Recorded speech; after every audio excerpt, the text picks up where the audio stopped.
ይሄ የልጄ መቃብር ነው። ይህ ምስኪኗ ታቢታ በልጇ መቃብር ላይ ስታለቅስ ስላገኘቻት ሀብታሟ ጆሴፊን የጮኸችው አውዳሚ እውነት ነበር። በሀብት የተጋረደው የጆሴፊን ህይወትና በድህነት የተዋጠው የታቢታ ዓለም በአንድ መቃብር ላይ ተጋጨ። በሁለቱ እናቶች መካከል ያለው ልዩነት የገንዘብ ቢሆንም የሚጋሩት የሀዘን ጽዋ ግን ተመሳሳይ ነው። ለ20 ዓመታት በውሸትና በሀብት የተሸሸገው ሚስጥር ሲፈታ የሁለቱም እናቶች ዓለም ይናጋል። ጆሴፊን ሚስጥሩን ይዛ ስትኖር፣ ታቢታ ግን ጆሊን በተባለችው ልጇ ውስጥ የራሷን ፍቅር እያፈሰሰች ነበር። ተቀያይሮ የኖረው የልጆቻቸው ህይወት ፍርስራሽ አሁን እውነቱን እየጠበቀ ነው። ለመሆኑ የልጅ መቃብር የያዘው ሚስጥር ምንድን ነው? የጠፋው እውነትስ በየትኛው እናት ልብ ውስጥ ነው የሚስተካከለው? የትኛዋስ እናት እውነቱን መጋፈጥ ትችል ይሆን? ለ20 ዓመታት የተደበቀው ገንዘብ ያቀነባበረውና እጣ ፋንታ የለወጠው የልጆች ልውውጥ ታሪክ፣ አንድ ልጅ፣ ሁለት እናቶች እና አንድ አስፈሪ እውነት። ይህን የእናትነትን ትርጉም በሌላ መነጽር የሚያሳይ ልብ የሚነካ ታሪክ እስከ መጨረሻው ተከታተሉት። ሰላም ውድ ቤተሰቦቻችን እንደምን አላችሁ? ዛሬም ቀደም ሲል እንደሰማችሁት ቆንጆ የሆነ ታሪክ ይዘንላችሁ መጥተናል።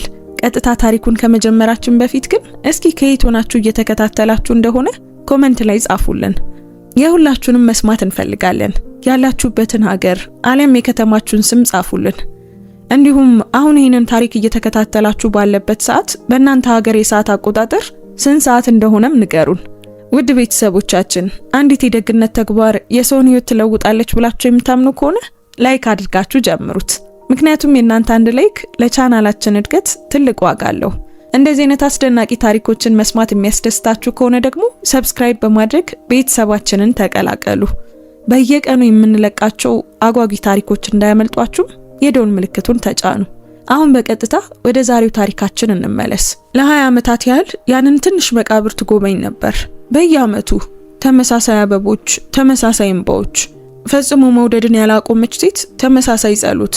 ነገር ግን በዚያ ማለዳ ሌላ ሰው ቀድሟት እዚያ ተገኝቶ ነበር። በአፈሩ ላይ ተንበርክኮ በተመሳሳይ ድንጋይ ላይ እያለቀሰ እና ያ እንግዳ ሰው ቀና ሲል 20 ዓመታትን በ4 ሰከንድ ውስጥ ያፈራረሱ 4 ቃላትን ተናገረች። ያ መቃብር የልጄ ነው። ይህቺ ሴት ልታገኘው የነበረው ነገር ሚስጥር ብቻ አልነበረም፣ ወንጀል ነበር። ከልጁ በበለጠ ጊዜ የተቀበረ ወንጀል። ታቢታ ከጧቱ 10 ሰዓት ላይ ትነቃለች። በደውል አይደለም፣ በጩኸትም አይደለም። የምትነቀው በዝምታው ምክንያት ነው። ይህ ጥልቅ የሆነ ባጡ ሰዎች ላይ ብቻ የሚከሰት ልዩ አይነት ዝምታ ነው። በቀን ውስጥ መደበቅን የተማረ ቁስል። ነገር ግን ከጧቱ 10 ሰዓት ላይ ዓለም ሙሉ በሙሉ ጸጥ ሲል ቁስሉ እንደገና ይፈታል እና ይተነፍሳል። ታቢታ በጀርባዋ ተኝታ የትንሽ ክፍሏን የተሰነጣጠቀ ጣሪያ ትመለከታለች። ማዕዘኑ አካባቢ ያለው ቀለም እየተላጠ ነው። ከ3 ሳምንት በፊት ከራሷ በላይ ያለው አምፖል ስራ አቁሟል። እሷም አልተካችውም። ምክንያቱም ማየት የሚገባው ነገር ሁሉ ጠፍቶ ሳለ የብርሃን ፋይዳው ምንድነው? እድሜዋ 40 ነው። ነገር ግን እንዲህ ባለ ማለዳ ላይ ወደ አይኖቿ ብትመለከቱ በተሳሳተ አቅጣጫ 100 ዓመታት የኖረች ሰው እየተመለከታችሁ እንደሆነ ትምሉ ነበር። ክፍሏ የከተማዋ ዳርቻ ላይ ነፋስ በኃይል በሚነፍስበት ጊዜ በሚያቃስት ህንጻ ውስጥ ይገኛል። ግድግዳዎቹ ጎረቤት ሲያለቅስ ለመስማት ያህል ቀጭን፣ ደህና ናችሁ ተብሎ የሚጠይቅ ማንም እንዳይኖር ወፍራም የሆነበት ህንጻ አይነት ነበር።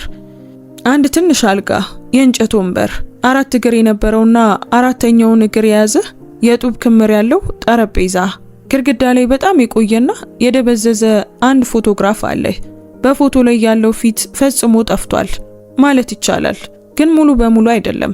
ምክንያቱም ታቢታ የዚያን ፎቶግራፍ እያንዳንዱን ነጥብ፣ እያንዳንዱን ጥላ፣ እያንዳንዱን ኩርባ በቃሏ ይዘዋለች።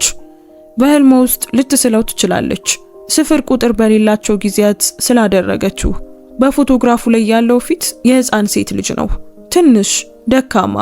ታቢታ ከመወለዷ 3 ሳምንት በፊት ከገበያ የገዛችው ቢጫ ብርድ ልብስ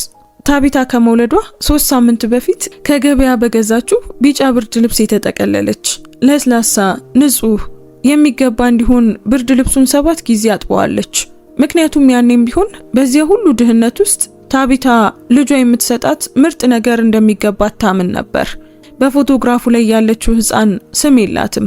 ነገር ግን ታቢታ ለመጀመሪያ ጊዜ እንደያዘቻት ስም አወጣችላት፣ ጆሊን። ከ1 ዓመት በፊት የልጇን ሳታይ የሞተችው የታቢታ እናት ስም ነበር። በለስላሳ ድምጽ እንደ ጸሎት የተቀረውን ሁሉ የወሰደ ዓለም ውስጥ የቀረች ብቸኛ ቆንጆ ቃል እንደሚባል ተነገረ። የታቢታ ባል ዳንኤል ጆሊን ከመወለዷ ከ8 ወራት በፊት ሞተ። አንድ የጭነት መኪና፣ እርጥብ መንገድ፣ የህይወቱ የመጨረሻ ማክሰኞ የነበር ማክሰኞ ማለዳ። አባት እንደሚሆን ፈጽሞ አያውቅም ነበር፣ ወይም ምናልባት ያውቅ ነበር በሆነ እንግዳ ጸጥታ በሰፈነበት መንገድ። ምክንያቱም ከመሞቱ 1 ሳምንት በፊት ወደ ገበያ ሄዶ ትንሽ የእንጨት መጫወቻ ገዝቶ ነበር።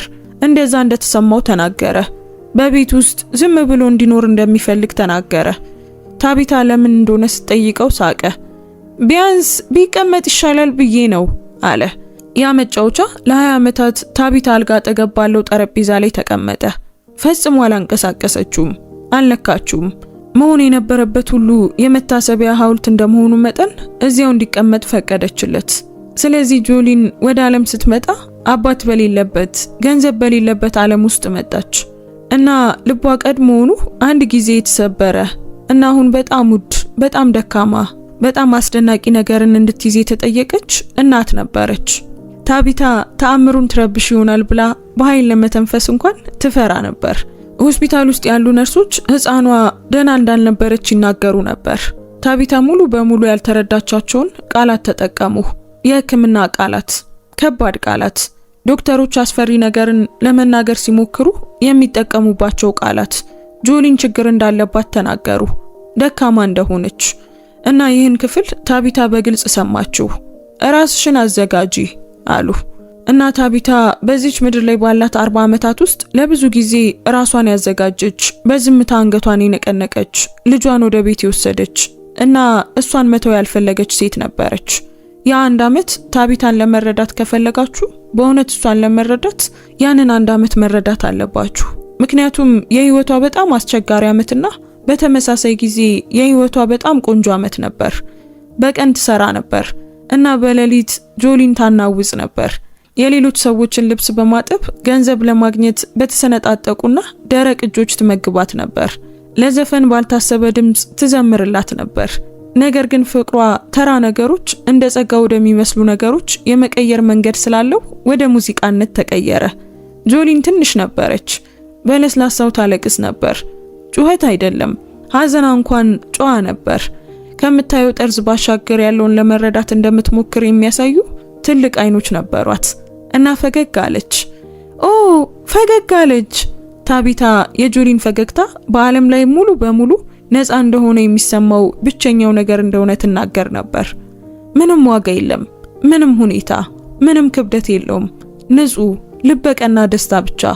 የታመመ ሕፃን እንዲህ አይነት ደስታ ሊኖረው አይገባም ነበር እና ግን በአንድ መንገድ እንዲህ ያደርጋል። ምክንያቱም እንደዚያ ደካማ የሆኑ ሕፃናት እኛ የተቀረው ክፍል ለብዙ 10 ዓመታት ለማወቅ የምንሞክረው ስለ ህይወት የሆነ ነገርን የሚያውቁ ይመስላሉ። ያ ፈገግታ ታቢታን ዳንኤልን በማጣቷ ከደረሰባት ሐዘን አተረፋት። ያ ፈገግታ በየማለዳው ካልጋ እንድትነሳ ምክንያቷ ነበር። ያ ፈገግታ መላው ዓለሟ ነበር። እናም በአንድ ጸጥታ በሰፈነበት ሐሙስ ማለዳ ዝናብ በመስኮቱ ላይ በቀስታ ሲንኳኳ እና የእንጨት መጫወቻው በጠረጴዛው ላይ ሳይነካ ሲቀር ጆሊን መተንፈስ አቆመች። ድንጋዩ እንዲህ ይላል፣ ጆሊን ሴት ልጅ 1 ዓመት፣ ቀላል ሁሉንም ነገር የያዘ እውነት። ከ19 ዓመታት በኋላ ዛሬ ዓመታዊ በዓል ነው። ታቢታ ይህንን ለማወቅ የቀን መቁጠሪያን መመልከት አያስፈልጋትም። ሙሉ ሰውነቷ ያውቃል። ሁልጊዜም ታውቅ ነበር። በየዓመቱ በዚህ ቀን በውስጧ የሆነ ነገር ይለወጣል። ከጎድን አጥንቷ በስተጀርባ የሚሰፍን ከባድነት፣ ከሌሎች ዝምታዎች ሁሉ የተለየ ዝምታ። እናም ታውቃለች፣ ዛሬ ያ ቀን እንደሆነ ታውቃለች። በቀስታ ትለብሳለች። ለዚህ ቀን ከሚገናኝ ማንኛውም ነገር ጋር የምትሰጠውን ተመሳሳይ ጥንቃቄ የተሞላበት ትኩረት በመስጠት ጸጉሯን ታበጥራለች። መንገድ ላይ ገበያ ትቆማለች እና ጥያቄ የማትጠይቅ ሴት ትንሽ የነጭ አበቦች ዘለላን ትገዛለች። ጧቱ ቀዝቃዛ ነው። አየሩ ንጹህ እንዲሰማው የሚያደርግ አይነት ቅዝቃዜ። ታቢታ ከሩቅ ሆና ትመለከታለች፣ ግራ ተጋብታ። ከዚያም ሴትዮዋ ትናገራለች እና ታቢታ ከምትቆምበት ቦታ እንኳን በግልጽ ትሰማዋለች።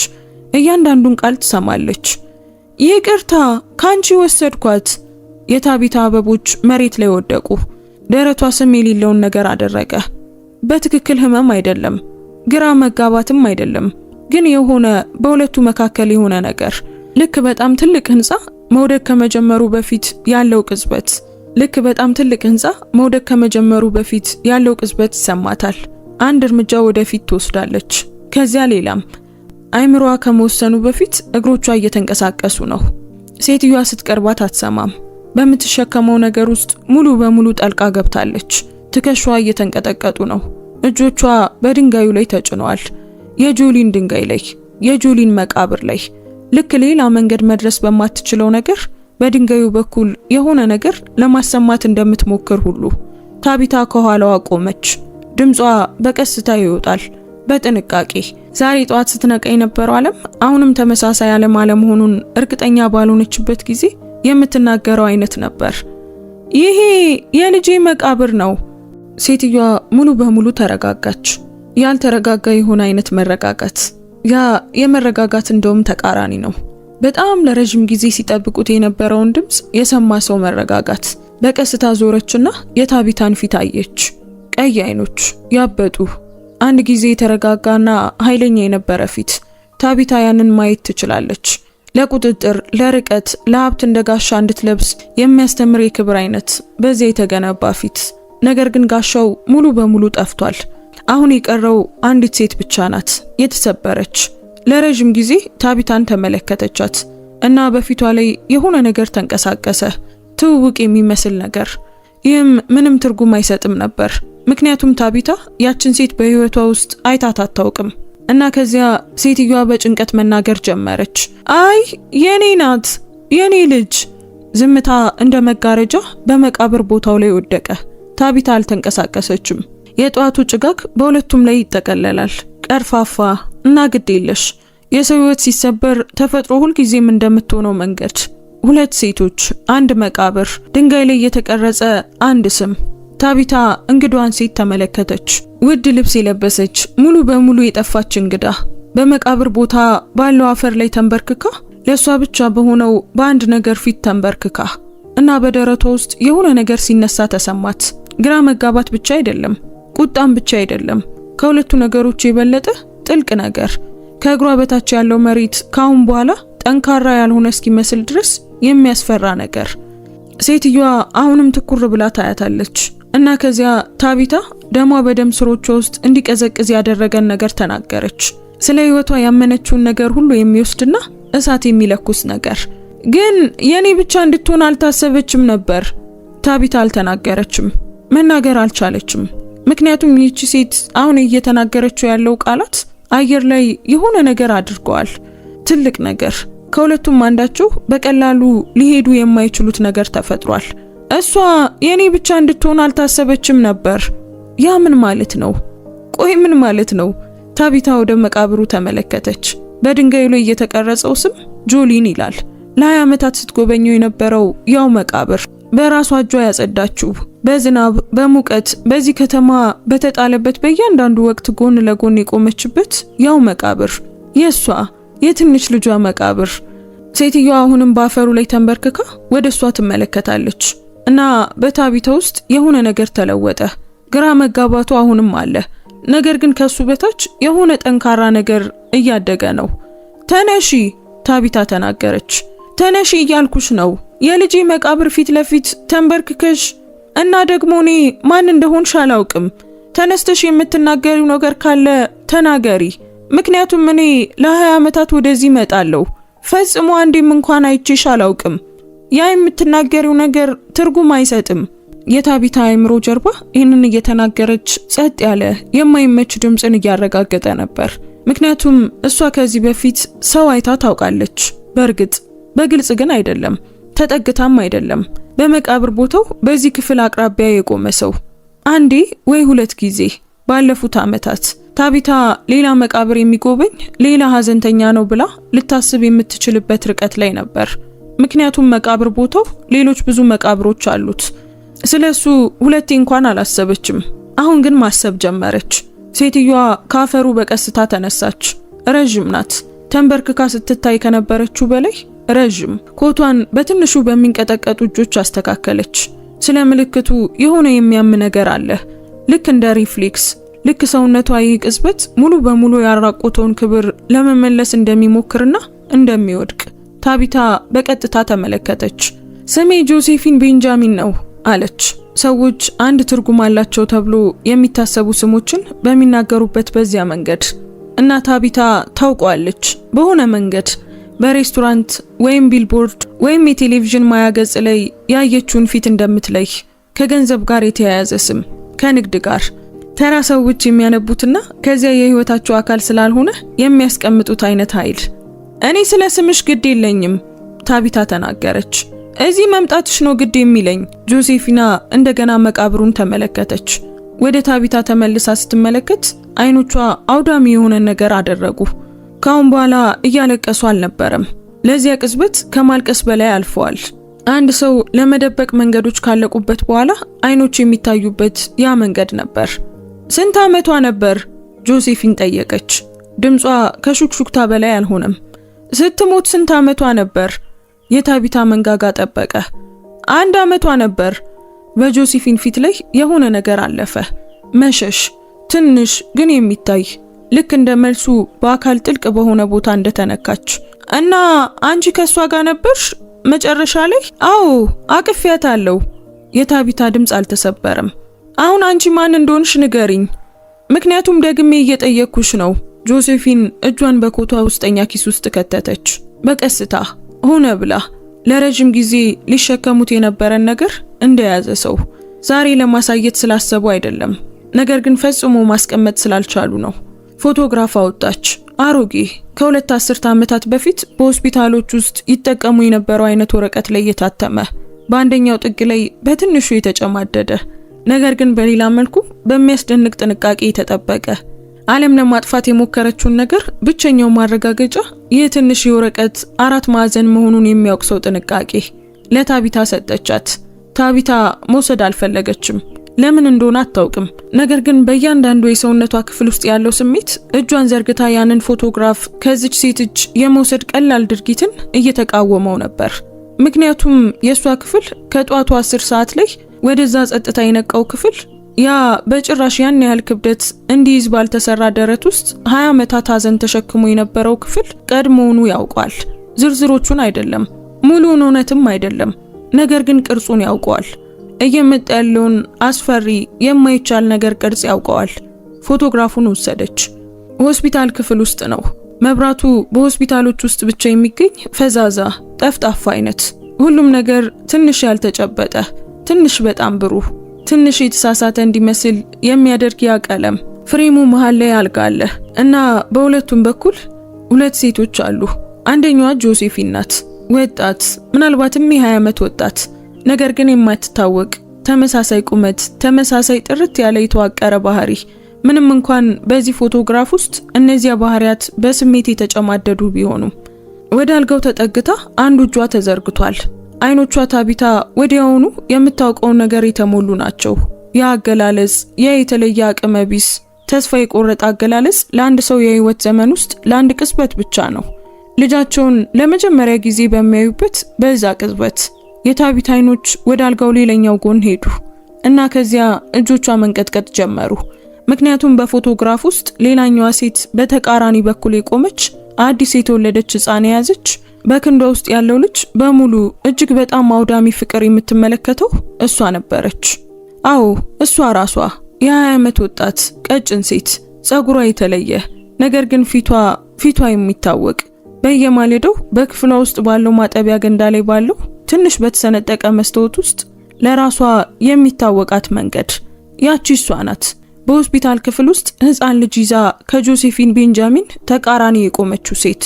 የታቢታ አፍ ተከፈተ፣ ግን ምንም ቃል ማውጣት አልቻለችም። ከፎቶግራፉ ወደ ላይ ተመለከተች። ጆሴፊንን ወደ ፎቶግራፉ ተመልሳ በድጋሚ አየች። እጆቿ አሁን በጣም ስለሚንቀጠቀጡ ምስሉም አብሮ እየተንቀጠቀጠ ነበር። መንቀጥቀጧን ለማቆም አጥብቃ መያዝ ነበረባት፣ ግን ያ አልረዳትም። ምክንያቱም መንቀጥቀጡ ከእጇ የመጣ አይደለም፣ ከዛ በጣም ጥልቅ ከሆነ ቦታ የመጣ ነበር። ፈጽሞ አላውቅም። ድምጿ እንግዳ ሆኖ ወጣ። ልክ ስንጥቅ ያለበት ነገር ይመስላል። ይህን ፎቶግራፍ በህይወቴ ሁሉ አይቼው አላውቅም። ጆሴፊን በጥንቃቄ አየቻት። አውቃለሁ፣ በጸጥታ መለሰች። ታዲያ እንዴት? ይህ ምን ማለት ነው? ታቢታ ቆመች። እንዴት ነው በውስጡ የሚገኘው? ይሄ እንዴት ሊሆን ቻለ? ከአንቺ ጋር አንድ ክፍል ውስጥ እንደነበርኩ ፈጽሞ አላስታውስም። በውስጧ የሆነ ነገር እየተከሰተ ነበር፣ ከአይምሮዋ ጋር ምንም ግንኙነት የሌለው ነገር። ይህም በአሁን ጊዜ ውስጥ እየተሽከረከረ ነው። በአሁኑ ጊዜ አይኖቿ የሚያዩትን ነገር ሁሉ ውድቅ እያደረገ ነው። በአሁን ጊዜ ትርጉም ያለውን ማንኛውንም ማብራሪያ በከፍተኛ ሁኔታ እየፈለገ ነው። ሰውነቷ እያስታወሰ ነው። ሐሳቦች፣ ምስሎች አይደሉም። ግልጽ ሊገኙ የሚችሉ ትዝታዎችም አይደሉም። ከትዝታ የሚበልጥ ነገር። እጆቿ አዲስ የተወለደ ልጅ ክብደትን ያስታውሳሉ።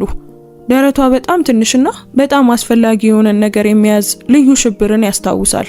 መላው አጽናፈ ሰማይን ወደ ክንዶች ክበብ የሚቀንስ የሚመስልበት። ሳምቦቿ በዚያ ቅጽበት መተንፈስ እንዳለባት ራሷን ማስተውስ የነበረበትን መንገድ ያስታውሳሉ። በእውነቱ ራሷን ማስተውስ በንቃተ ህሊና። ምክንያቱም ሰውነቷ ከያዘችው ህይወት እንደተለየ ሰው እንደምትኖር ለጊዜው ስለረሳች። መጀመሪያውን በደንብ ታስታውሳለች፣ ነገር ግን ቀሪው ጠፍቷል። ሙሉ ክፍል፣ ሙሉ ሰዓት፣ የቀረው ህይወቷን የፈጠረና እሷ ግን ማግኘት ያልቻለችው ሙሉ ቅጽበት ነበር። በቀላሉ እዚያ የለም። ልክ መጽሐፍ ላይ የተቀደደ ገጽ አለ አይደል? ታሪኩን ማየት በሚችሉበት ነገር ግን ማስረዳት በማይችሉበት በዚያ መንገድ ለምን ይሄንን ነገር አላስታውሰውም? ወደ ጆሴፊን ተመለከተች። ድምጿ አሁን ዝቅተኛ ነው፣ አደገኛ። ለምን እዚያ ክፍል ውስጥ እንደነበርሽ አላስታውስም? ጆሴፊን ለትንሽ ጊዜ ዝም አለች። ስትናገር ድምጿ ጥንቃቄ የተሞላበት ነበር፣ ለስላሳ፣ ነገር ግን በደግነት አይደለም። በጣም ከባድ የሆነ ነገር ለመስጠት የተቃረበና እንዳይጣል ለማረጋገጥ የሚሞክር ሰው ለስላሳ መንገድ። ምክንያቱም አልፈለጉም ነበር። ጭጋጉ መነሳት ጀመረ። ፈዛዛ የጠዋት ብርሃን ቀጫጭን ሰንጠረዦች በዛፎቹ መካከል መግፋት ጀምረዋል። በመቃብሩ ላይ ወድቀው በሁለቱ ሴቶች በሁለቱም በኩል በቆሙት ላይ አሁንም ታቢታ እጅ ውስጥ በሚንቀጠቀጠው ፎቶግራፍ ላይ ይታያሉ። ማን ነው ያልፈለገው? ጆሴፊን ወደ መቃብሩ ተመለከተች እና ከዚያ ታቢታ በጭንቅ እስክትሰማው ድረስ በጸጥታ አንድ ነገር ተናገረች። ልጅሽ የተወለደችው በህመም አይደለም። ዓለም ቆመች፣ ሙሉ በሙሉ ቆመች። ታቢታ ትመለከታለች። ምን አልሽኝ? ስለሷ፣ ስለ ህመሙ የነገሩሽ ነገር። የጆሴፊን ድምጽ ተቆራረጠ። እውነት አልነበረም። ላንቺ የነገሩሽ እንድታምኚ የፈለጉትን ነገር ነው። ያ ሙሉ በሙሉ ውሸት ነበር። ቃላቱ ከታቢታ ወዲያውኑ ወጣ። ተመልክቻታለሁ።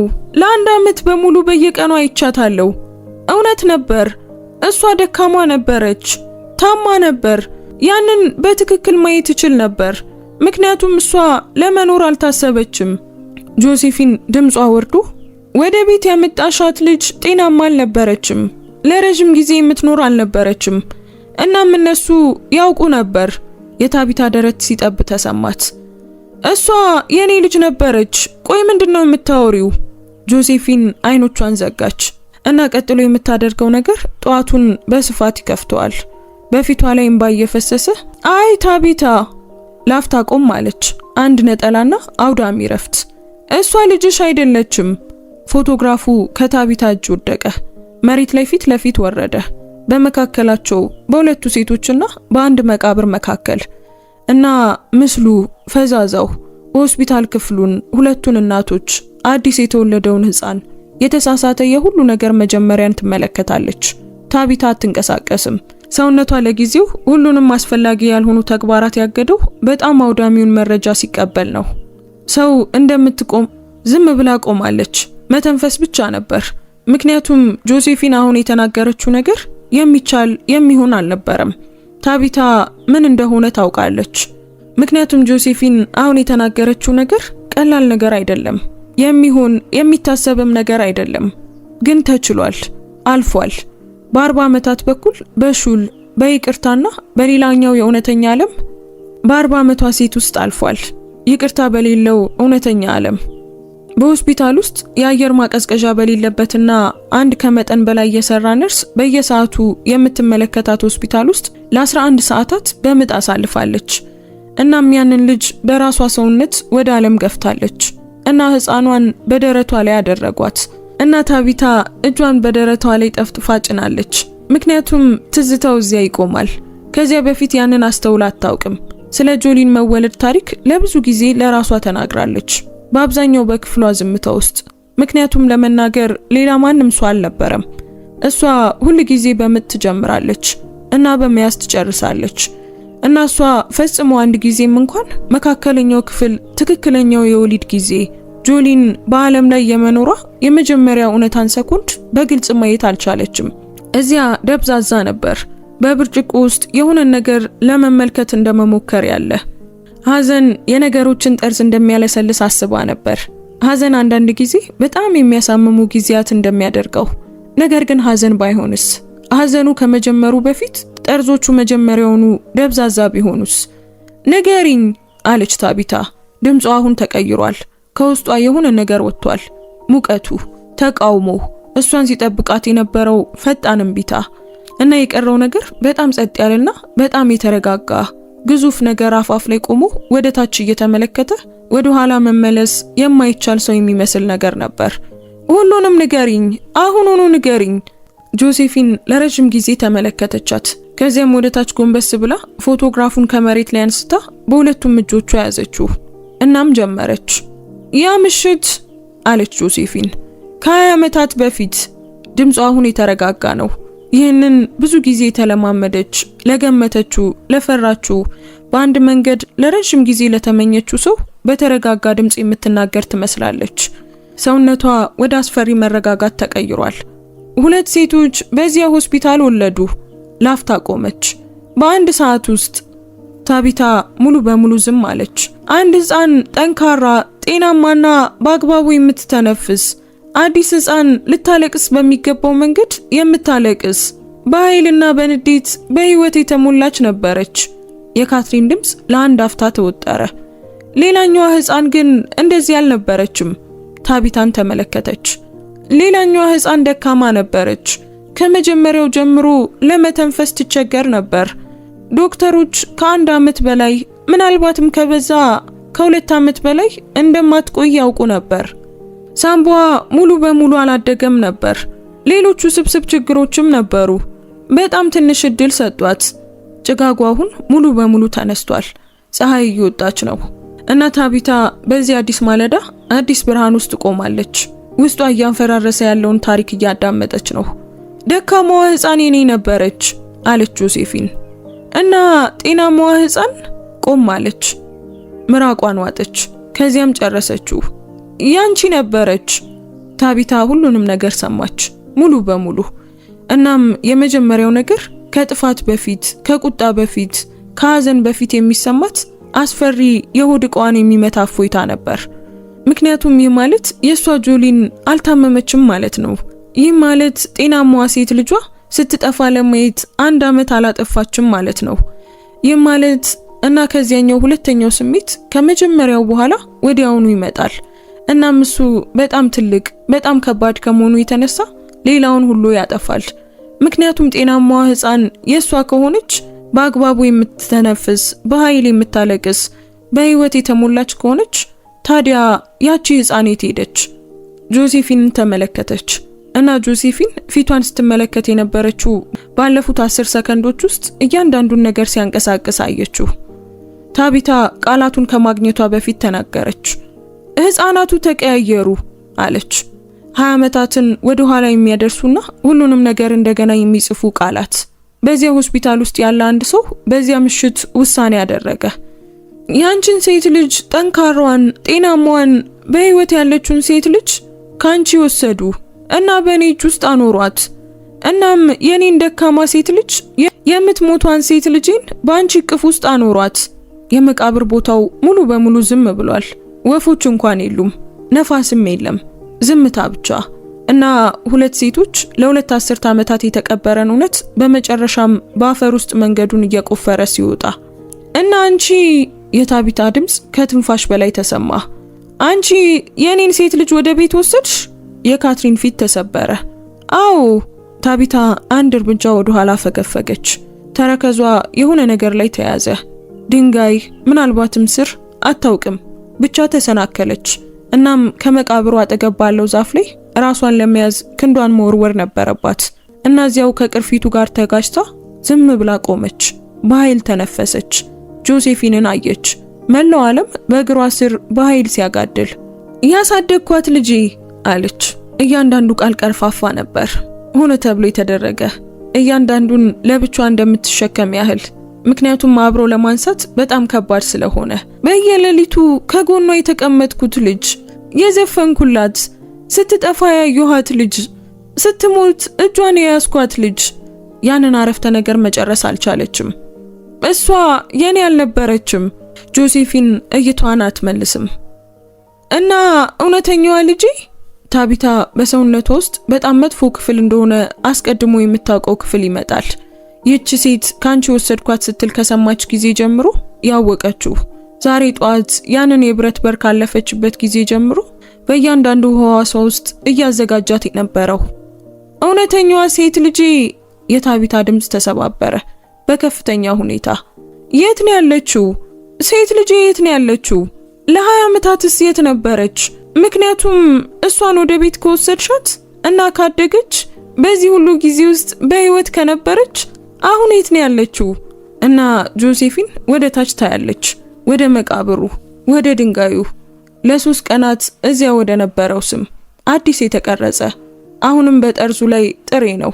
ጆሊን አይደለም የሚለው፣ ታቢታ የምታውቀው ስም አይደለም፣ የተለየ ስም ነው፣ የተለየ መቃብር።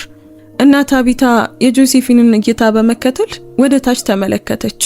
እሷ በእውነት አጠገቧ የቆመችበትን መቃብር ተመለከተች። የሴት ልጇ መቃብር አይደለም፣ አጠገቧ ያለው አዲስ መቃብር ነው። 20 ዓመታት የሚል ድንጋይ፣ 20 ዓመታት እድሜ ያለው። ታቢታ ስሙን አነበበች፣ እድሜውንም አነበበች።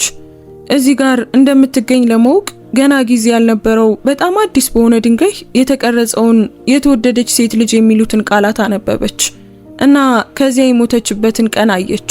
ከ3 ቀናት በፊት የጧት ፀሐይ በዛፎቹ ላይ ቀስ ብላ ስትወጣ እና ወፎች መመለስ ሲጀምሩ ከዚያ መቃብር ውጭ ያለው ዓለም ምንም እንዳልተከሰተ የአንዲት ሴት የራሷን ህይወት መረዳቷ ሙሉ በሙሉ ፍጹም መጥፋት በአሁን ጊዜ በከተማዋ ዳርቻ በብረት በር አጠገብ እየተከናወነ እንዳልሆነ ሁሉ እየቀጠለ ነበር።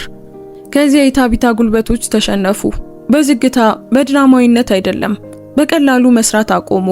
አንድ መዋቅር የሚይዘው ነገር ሲወገድ መስራት እንደሚያቆመው አይነት በሁለቱ መቃብሮች መካከል በቀበረችው ልጅና ፈጽሞ ባላወቀችው ልጅ መካከል መሬት ላይ በኃይል ወደቀች እና ሁለቱንም እጆቿን በአፈር ውስጥ ጫነች።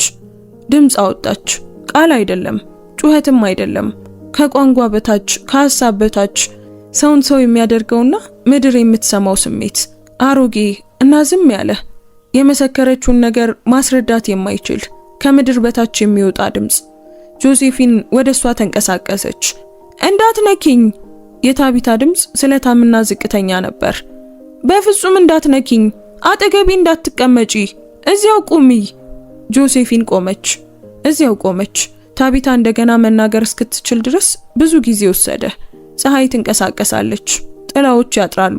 በአቅራቢያው ያለ አንድ መቃብር ጠባቂ ቀስ በቀስ የሚቆምና የሚጀምር የሳር ማጨጃ ሜካኒካዊ ድምፅ ይሰማል። ታቢታ አሁንም በሁለቱ መቃብሮች መካከል ናት። እጆቿ አሁን በኋላ በአፈር ውስጥ ተጭኖ አይደሉም፣ አሁን ጭኗ ላይ ታጥፈዋል። በጣም ዝም ብላ የሚሰማትን ነገር መግለጽ ሳትችል በጣም የራቀችና ወደ ሌላ ቦታ ሙሉ በሙሉ የሄደች ትመስላለች። የቀዘቀዘና ጸጥ ያለ ቦታ። ከዚያም ወደ ጆሴፊን ተመለከተች። ስለሷ ንገሪኝ።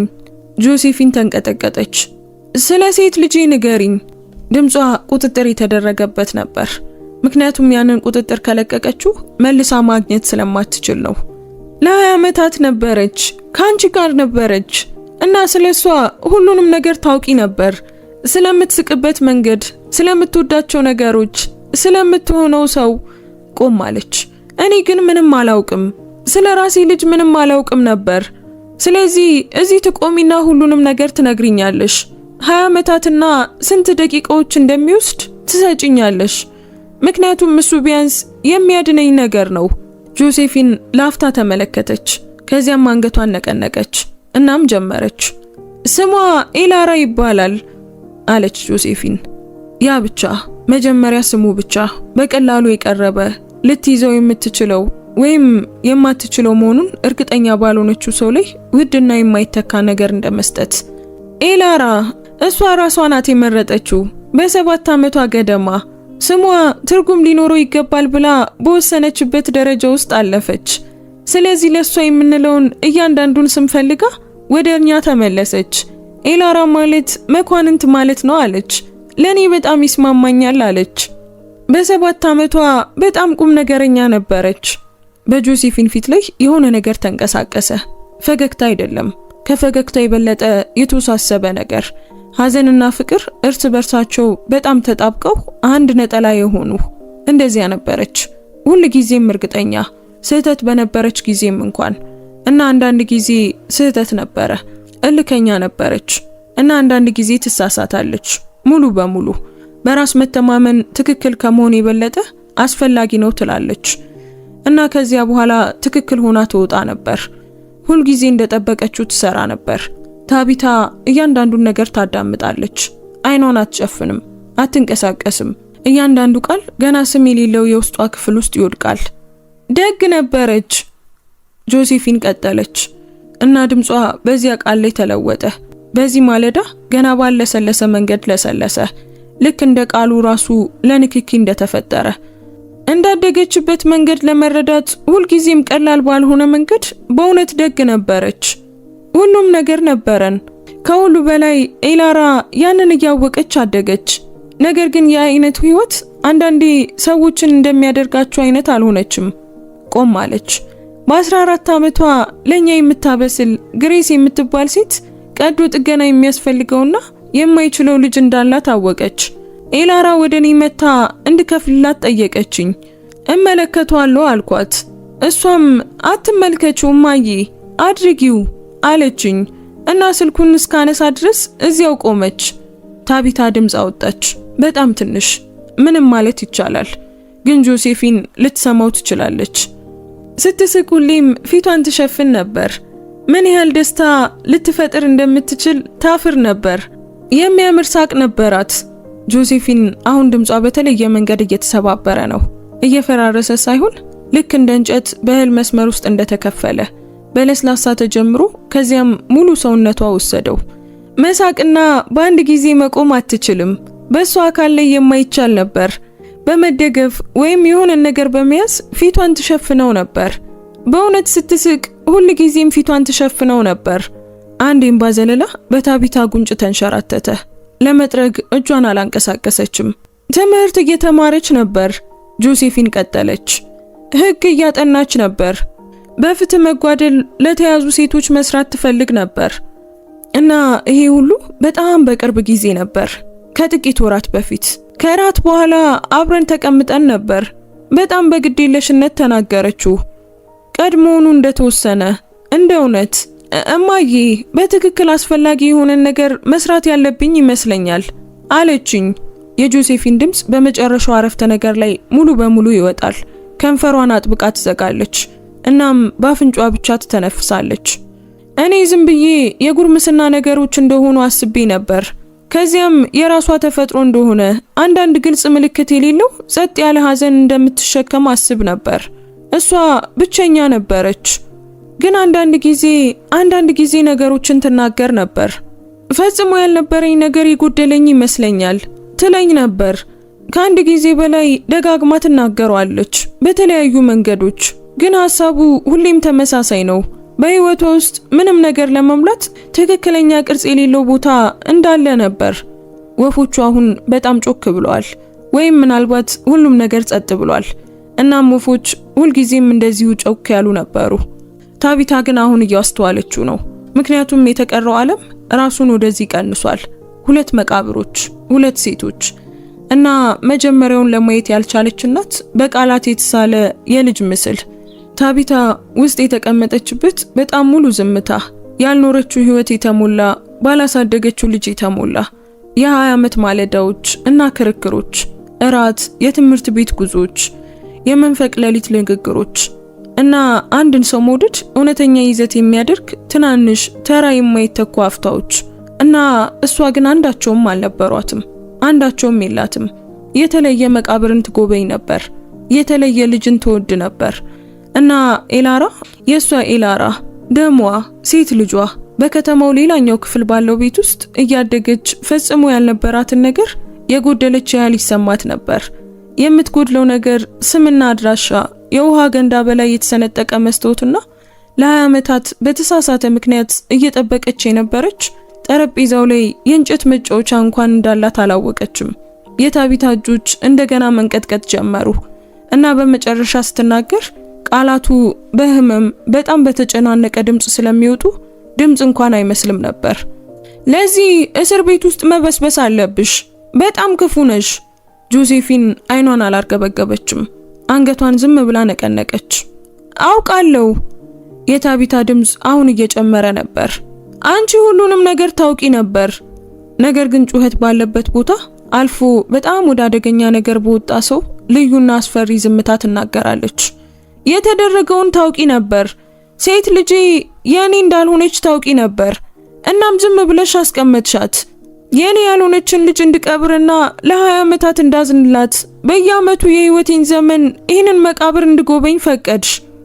ፈረድሽብኝ እና ይሄ ሁሉ ሲሆን አንቺ ታውቂ ነበር። አዎ፣ ጆሴፊን መለሰች። አዎ ብቻ አትበይ። እዚያ ቆመሽ አዎ ብቻ አትበይ። አዎ መልስ አይሆንም። 20 ዓመታት ስትሞት 20 ዓመቷ ነበር። ልጄ 20 ዓመታት ኖራለች እና እኔ ፈጽሞ አላቀፍኳትም። ስሟን እንኳን አላውቀውም። ሳቋን አልሰማሁም። እዚያ ውጪ አስደናቂና ብቸኛ በትክክል መሆን ያለባትን ሰው ነበረች እና እኔ ደግሞ እዚህ ነበርኩ። እኔ እዚህ በዚህ መቃብር ቦታ በየዓመቱ የሌላን ሰው መቃብር እያየሁ አለቅስ ነበር። እውነተኛዋ ልጄ ግን በህይወት ነበረች። እኔ ግን ከሷ ጋር አልነበርኩም። ፈጣሪ ሆይ ምንድነው እየሆነ ያለው? እጆቿን አፏ ላይ ጫነች። አይኗን ዘጋች። ስትከፍታቸው ካሁን በኋላ የተናደዱ አይደሉም። ከንዴት የበለጠ የከፋ ነገር ይዘዋል። እነሱ የገቡበትን ነገር መጠን ሙሉ በሙሉ የተረዱ ሰው አይኖች ናቸው። በክፍል ሳይሆን በአንድ ጊዜ ሙሉ ክብደቱን 20 ዓመታት፣ ሙሉ የልጅነት ጊዜ፣ ሙሉ የወጣትነት ህይወት፣ ሙሉ በሙሉ የሰው ልጅ ህይወት እና ሁሉንም አጥተዋለች። እያንዳንዱን ሰኮንድ ለፍጻሜው ብቻ ደረሰች እና ፍጻሜው ቀድሞውኑ አልቋል። የት ናት? የታቢታ ድምጽ ወደ ምንም ማለት ይቻላል ዝቅ አለ። አሁን የት ናት? የጆሴፊን ፊት የማይታገስ ነገርን አደረገ። ምክንያቱም ታቢታ ምን ማለቷ እንደሆነ ታውቃለች። መቃብሩን፣ ድንጋዩን አይደለም፣ ጨለማውን፣ አዲስ አፈርንም አይደለም። እሷን፣ እውነተኛዋን፣ የሳቀችውን እና ስትስቅ ፊቷን የሸፈነችውን እና ስልኩን እስክታነሳ ድረስ ፊት ለፊት የቆመችው ኤላራ። በትክክል አስፈላጊ የሆነ ነገር መስራት ያለብኝ ይመስለኛል ያለችው ኤላራ። ፈጽሞ ያልነበረኝ ነገር የጎደለኝ ይመስለኛል ያለችው ኤላራ። እና ጆሴፊን ታቢታን አይን ውስጥ መመልከት አለባት እና መጥፎውን ነገር መናገር አለባት። ሄዳለች። በአንድ እስትንፋስ 20 ዓመታት የሚቻለውን ነገር የሚያበቁ ቃላት። አደጋው ከ3 ቀናት በፊት ነበር። የጆሴፊን ድምጽ እምብዛም አብሮ አይቆይም። ዝናብ እየዘነበ ነበር። ከዩኒቨርሲቲው ከረድፋድ ትምህርት ወደ ቤት ስትመለስ መንገዱ ቆም አለች። በጣም ፈጣን ነበር። መኪናው ፈጣን ነበር። አልተሰማትም አሉ። ታቢታ ተመለከተች። ከ3 ቀናት በፊት ሞተች እና እኔ ደግሞ ዛሬ አወቅኩ። ዛሬ በዚህ መቃብር ላይ ቆሜ ሴት ልጅ እንደነበረኝ፣ በህይወት እንደነበረች፣ አስደናቂ እንደነበረች፣ ብቸኛ እንደነበረች፣ በጣም አስፈላጊ የሆነ ስራ ልትሰራ እንደነበር አወቅኩ። የታቢታ ድምጽ ተሰበረ እና ዛሬ ያወቅኩ ከሞተች ከ3 ቀናት በፊት በመቃብሯ ላይ ቆሜ ነው። ምክንያቱም አንቺ ስለወሰንሽ። በውስጣቸው ያለውን ቦታ በእጇ ምልክት አደረገች። ከእንግዲህ ለስላሴ አልነበረበትም። ምክንያቱም ዛሬ እዚህ መተሽ ከ20 ዓመታት በፊት መናገር ያለብሽን ነገሮች በታላቅ ድምጽ ለመናገር ስለወሰንሽ። ጆሴፊን ለዚያ ምላሽ መስጠት አትችልም። ምክንያቱም ለዚያ ምንም ምላሽ የለውም። እዚያ ቆማ መቀበል ብቻ ትችላለች። ለረጅም ጊዜ ሲመጣ እንደሚያውቁት ነገር መቀበል፣ በድንጋጤ ሳይሆን ነገር ግን በመድረስ ሙሉ በሙሉ መቀበል ከነ ክብደቱ። እና ታቢታ ተመለከተች። በዚያ ማለዳ ለመጀመሪያ ጊዜ በአይኖቿ ውስጥ ያለው ግራ መጋባት ወይም ሐዘን ጥፋት አይደለም፣ ጥያቄ ነበር። አንድ ጸጥ ያለ ግዙፍ ጥያቄ። ማን ያደረገው? ጆሴፊን በጣም ዝም አለች። በአቅራቢያው ያለው የሳር ማጨጃ አሁን ቆሟል። ወፎች እንደገና ዝም ብለዋል። ሁሉም ነገር እየጠበቀ ነው። ይህንን ማን የወሰነው? ታቢታ ጠየቀች። ከ20 ዓመታት በፊት በዚያ ሆስፒታል የቆመውና ሁለት ህፃናትን ሁለት እናቶች የተመለከተውና የትኛው ልጅ የት እንደሚሄድ የሱ ውሳኔ አድርጎ የወሰነው ሰው ማን ነው? ማን ያደረገው? የጆሴፊን አፍ ተከፈተ፣ ተዘጋ፣ ከዚያም መልሶ ተከፈተ። ባለቤቴ ነው። በጣም ለስላሳ ከመሆኑ የተነሳ ድምጿ እምብዛም አይሰማም ነበር። ስሙ በታላቅ ቁመት እንደወደቀ ነገር በመካከላቸው ወደቀ። ባለቤቴ። ታቢታ ተመለከተች። ባለቤትሽ? እሱ። ጆሴፊን ዝም አለች። ከኢላራ በፊት ከዚያ ምሽት በፊት 3 እርግዝናዎቼ ፌል አድርገውብኝ ነበር። 3 እና እያንዳንዱ የተለየ አይነት ኪሳራ፣ የተለየ አይነት ሀዘን ነበረው እና ከ3ኛው በኋላ በሱ ውስጥ የሆነ ነገር ተለወጠ። ያየሁት እና ሙሉ በሙሉ ያልገባኝ እና ምናልባትም ያልፈለግኩት ነገር። አሁን በጥንቃቄ ትናገራለች። ለማጽደቅ ሳይሆን ነገሮችን ከሚገባቸው በላይ ለማሳነስም ሳይሆን ታሪኩን ብዙ ጊዜ በእጆቿ ያገላበጠችው እንደመሆኗ መጠን ጠርዙ እና እያንዳንዱን ገጽ የምታውቀው ሰው ሆና ነበር። በጣም ፈርቶ ነበር። አንድ ጊዜ ማጣት በሱ ውስጥ ሊያልቅ የማይችለውን ነገር እንደሚያቆም የወሰነ ሰው ይመስላል። እና እንደገና ሳረግዝ ህፃኗ ደካማ እንደሆነች ላትተርፍ እንደምትችል ሲነግሩኝ ፈጽሞ አልተቀበለውም ነበር። ለመቀበል ፍቃደኛ አልነበረም እና ከዚያ በኋላ ያለውን እያንዳንዱን ሀብት ተጠቅሟል። ቆም አለች። ለማስተካከል ሞክሯል። እሱ ሁሉንም ነገር በሚያስተካክልበት መንገድ፣ እሱን የሚመስሉ ሰዎች ነገሮችን በሚያስተካክሉበት መንገድ፣ በገንዘብ፣ በመዳረሻ፣ በትክክለኛው ጊዜ ለትክክለኛው ሰው በስልክ ጥሪ። ታቢታ በጣም ዝም አለች። በዚያ ሆስፒታል ለአንድ ሰው ከፍሏል። ህፃናቱን እንዲያቀያይሩ ከፍሏል። ስለዚህ አንቺ ጤናማ ልጅ ይዘሽ ወደ ቤትሽ ሄድሽ ማለት ነው። የታቢታ ድምጽ ፍጹም ቀልጣፋ ነበር። እና እኔ እየሞተች ባለች ልጅ ወደ ቤቴ መጣው እና እሱ እዚያ ምንም ችግር አልነበረበትም። ያንቺን ሀዘን ለመከላከል እኔ ዋጋ መክፈል አለብኝ። ያ እንዴት ነው ተቀባይነት ያለው? አንድ ሰው ያን መሸከም ነበረበት። እሱ እኔ መሆን እንዳለብኝ ወሰነ። ጆሴፊን አይኖቿን ጨፈነች። ልዩነቱን እንደማታውቂ ለራሱ ነገረ። የትኛውም ልጅ ቢሰጥሽ እንደምትወጂው። ምክንያቱም እናቶች የሚያደርጉት ያንን ነው። ለራሱ ብዙ ነገሮችን ነገረ። እሱ ያደረገውን የሚናገሩ ሰዎች ነገሮችን ለራሳቸው መንገር ላይ በጣም ጎበዝ ናቸው። ራሱን እንደዛ ብሎ አሳመነው። እና አንቺ? ታቢታ ጠየቀች። ጆሴፊን አይኗን ከፈተች። አንቺ መቼ ነው ያወቅሽው? ጥያቄው በመካከላቸው ተቀመጠ፣ ልክ እንደ ድንጋዩ ጠንካራ። ኤላራ የ3 ዓመት ልጅ ነበረች አለች ጆሴፊን። 3 ዓመት። ታቢታ ያንን ወሰደች። የ3 ዓመት ልጅ ማለት ጆሴፊን የሷ ያልሆነች ልጅ መሆኗን ሳታውቅ ለ3 ዓመታት ስትመለከት ነበር። የ3 ዓመታት ተራ እናትነት፣ ተራ ፍቅር፣ እናት መጠየቅ እንዳለባት ከማወቋ በፊት የምትሰጠው ጥርጣሬ የሌለው ፍቅር። እና ከዚያ የሆነ ነገር ሰበረው። እንዴት? ታቢታ ጠየቀች። ነገረኝ። ለምን እንደሆነ አላውቅም። ያንን ጥያቄ በየቀኑ ጠይቀዋለሁ። ጥፋተኝነት ቢሰማው፣ ጥፋተኝነት እንኳን እሱ ሊሰማው የሚችለው ነገር ከሆነ ወይም በቀላሉ ሌላ ሰው እውነቱን እንዲሸከም የፈለገ ከሆነ፣ ምክንያቱም እሱ ብቻውን ለመሸከም በጣም ከባድ ነገር ነበር። መንጋጓ ተወጠረ። ኢላስ ስትተኛ አንድ ምሽት አጠገብ ያስቀምጦ ሁሉንም ነገር ነገረኝ። ቆም አለች እና ላንቺ ምን እንደነገረች ጠየቅኩት። ሌላ ቆም ያለ ረዘም ያለ ጸጥታ። ሆስፒታሉ ደካማ ሆና እንደተወለደች እንደነገሩሽ፣ ራስሽን እንድታዘጋጂ አስቀድመው እንደነገሩሽ ነገረኝ። የተቀረው ነገር ትክክለኛ እንዲሆን ለማድረግ በቂ ታሪክ እንደሰጡሽ ነገረኝ። ታቢታ መናገር አልቻለችም፣ ምክንያቱም በትክክል የሆነው ያ ነው። ህፃን ልጇ ደካማ ሆና እንደተወለደች ራሷን እንድታዘጋጅ ነግሯት ነበር። እነዚያን ቃላት ስትሰማ ሙሉ በሙሉ አምና ነበር። ምክንያቱም ለምን አታምንም? አንዲት በሷ ቦታ ያለች እናት ይህንን እውነት ስትሰማ ከማመን ውጪ ምን ምርጫ አላት? ገንዘብና ኃይል በሌላት ሆስፒታል ውስጥ ወጣት መበለት ሴት ነበረች። ማንም የሚታገልላት የበለጠ የሚጠይቅላት ሰው አልነበረም። እና በነጭ ኮትና በስልጣን ክሊፕ ቦርድ የያዙ ዶክተሮች ነበሩ። ደግነት እያደረጉላት እውነቱን ነገሯት እና እሷ ልጇን ወደ ቤት ወሰደቻትና አጣቻት። በቃ ያ ታሪክ ነበር። ሙሉ ነገር ሊቋቋመው ያልቻለው ሀዘንን ለመጠበቅ እርሱ ያልተገኘው ሰው የጻፈው ታሪክ ነበር። የሷ ደግሞ ሙሉ በሙሉ ጥበቃ ሳይደረግለት ቀረ። እና ከዚያ ጊዜ ጀምሮ ታውቂ ነበር? ከ3 ዓመቷ ጀምሮ ታቢታ ተናገረች። ግን ምንም አላደረግሽም። የጆሴፊን ፊት አልፈረሰም። በቀላሉ ዝም አለች። ምንም አልተናገርሽም። ታቢታ እንደገና ጮኸች እና አሁን ድምጿ እየጨመረ ነበር። ማቆም በማትችለው ማዕበል እየተነሳ ነበር።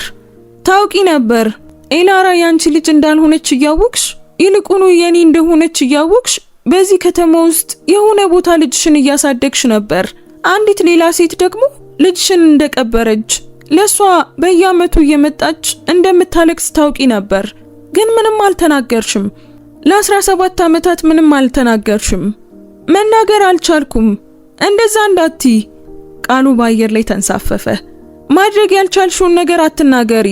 ምክንያቱም እኔ ልጅ ቀብር ያለው በሙሉ አቅም የወደድኳትን ልጅ ቀብር ያለው እና አዝኛለሁ። ያንን ድንጋይ ሳይ 20 ዓመታት ደረቴ ውስጥ ተሸክሜዋለሁ። እና አሁን ልትቆሚና ማድረግ ያልቻልሽውን ልትነግሪኝ ትፈልጊያለሽ? ጆሴፊን መለሰች። ማጣት አልቻልኩም። የሷ ድምጽ በቃላቶቹ ላይ ሙሉ በሙሉ ፈረሰ። በጥንቃቄ የተዋቀረ አይደለም። ያ በቂ እንዳልሆነ አውቃለሁ። በምንም መንገድ በቂ አይሆንም። ግን ኤሌራን ስመለከት፣ ሲይዛት እና ሳሳድጋት አልቻልኩም። ልለቃትና እውነቱን ልነግርሽ አልቻልኩም። እሷን የማጣት ሐሳብን መቋቋም አልቻልኩም። እሷ የኔ ነበረች። እሷን ማጣት ማለት መተንፈስ እንዳለመቻል ማለት ነበር። የማይቻል በአካል እሷን ማጣት የማይቻል ነበር። እናም መረጥኩ። ከሁሉም በላይ እሷን መረጥኩ። ከእውነቱም ካንቺም በላይ እሷን መረጥኩ። ከትክክለኛው ነገር በላይ እሷን መረጥኩ። ታቢታ በቀጥታ ተመለከተቻት። ግን ቢሆንም ይሄው ዛሬ አጣኋት። ወፎቹ ተመልሷል። የሳር ማጨጃው የሆነ ቦታ ሩቅ ላይ እንደገና ይሰማል። ፀሐይ አሁን ሙሉ በሙሉ ወጣለች እና የመቃብር ቦታው በማለዳ ከነበረው ሙሉ በሙሉ የተለየ ይመስላል። ያነሰ ሚስጥራዊ፣ የበለጠ እውነተኛ፣ የበለጠ መጨረሻ። እሷ አሁን እዚህ ነው ያለችው። አዲሱን መቃብር ተመለከተች። ሁሉንም ነገር በተሳሳተ መንገድ አደረኩት። ግን ቢሆንም እሷ አሁን እዚህ ናት። ሊኖሩሽ የሚገቡ 20 ዓመታትን አተሻል። የሆነ ሆኖ ግን ተመልከቺ፣ እሷ እዚህ ናት። አንዳቸውም ከኛ አንዱ ወይም ሌላው ያደረግነው ወይም ያልመረጥነው ወይም የሰዋነው አንዳቸውም መጨረሻውን መቀየር አልቻሉም። ታቢታ መቃብሩን ተመለከተች። ኤላራ የተወደደች ሴት ልጅ 20 ዓመት፣ አሁንም በጣም ጨለማና አዲስ በሆነው አፈር ላይ ከ20 ዓመታት ዘግይቶ ያገኘቻት ሴት ልጇ እና በታቢታ ውስጥ ቃልም ሆነ ዝግጅት የሌለው ነገር ተከሰተ። በውስጧ የሆነ ቦታ ተነስቶ ወደ እጆቿና ጉልበቶቿ የአይን ማዘኖቿ እስኪደርስ የሚንቀሳቀስ ነገር፣ ይቅርታ ያልሆነ፣ ከይቅርታ በጣም የራቀ፣ ገና ለመረዳት እንኳን ያልቀረበ ነገር ግን ምናልባት ገና ባሰበችበት ወደፊት ሁለቱንም ሊመስል የሚችል ነገር ወደ መጀመሪያው አስፈሪ፣ ያልተፈለገ፣ ሊካድ የማይችል እርምጃ ነው። ወደ መሬት ተመልሳ ወደቀች። ሁለቱንም እጆቿ በኤላራ መቃብር ጨለማ አፈር ላይ አደረገች። እናም ለመጀመሪያ ጊዜ ለራሷ ለገዛ ሴት ልጇ ተናገረች። አላወኩም ነበር። ይህንን እንድታውቂ ፈልጋለሁ። የትም ብትሆኚ እኔ ፈጽሞ አላወኩም ነበር። እኔ ብመጣ ኖሮ ላንቺ ስል መላውን ዓለም ባንቀሳቀስኩ ነበር። አላወኩም ነበር ልጄ። መዳፎቿን መሬቱ ላይ ጭናለች። ግን አሁን እዚህ ነኝ። ተመልከቺ፣ እዚህ ያለው። ድምጿ ሙሉ በሙሉ ተሰብሯል። አሁን እዚህ ነኝ ልጄ። ጆሴፊን ከጎኗ ተንበረከከች። አልነካቻትም፣ አልተናገረችም።